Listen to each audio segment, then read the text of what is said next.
What up, baby? This is a short breakdown of my favorite build after beating the game twice.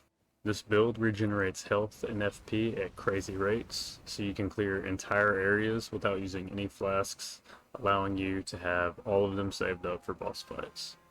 It also works really well in long dungeons without any grace breaks. The main stats are faith and strength, but to maximize your damage you'll want a good amount of dex as well. The absolute minimum for each stat is 19 dex, 22 strength, and 21 faith. You'll be power stancing two great swords, the Blasphemous Blade and the Sword of Milos. The Blasphemous Blade works best in the right hand. It has a passive ability which heals you every time something dies around you. The heal is 4% HP plus 40. It also has the ability called Taker's Flames, which sends flames in a straight line on the ground, dealing damage, staggering foes, and healing you for 10% HP plus 150 for each enemy hit. Taker's Flames costs 30 FP. Once upgraded to plus 10, it has C scaling in Strength and Dex, and B scaling in Faith. The second weapon, Sword of Milos, has a hidden passive which restores FP for each enemy that dies around you. It restores 5 FP per kill, allowing you to use Taker's Flames whenever needed. If you kill 6 enemies with Taker's Flames, it just pays for itself instantly.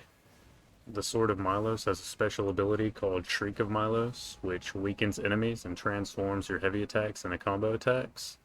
The sword also causes 55 blood loss buildup on hit.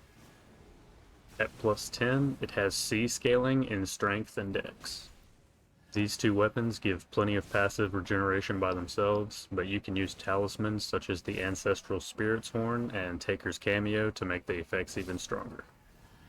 I like to run this build with heavy armor, the Gold Scarab, Great Jar's Arsenal, Dragon Crest Great Shield Talisman, and the Claw Talisman. The Dragon Crest Great Shield can be replaced with pretty much any talisman that reduces damage. For example, in the final fight against Radagon and the Elden Beast, I like to replace it with Holy Damage Negation. I keep a seal on hand for incantations, but I really only use these for boss fights. Right before I walk in the room, I usually run Blessing of the Erd Tree, Flame Grant Me Strength, and Golden Vow. This build is mostly geared towards clearing non-boss enemies without having to worry about taking damage, so it's not going to one-shot bosses.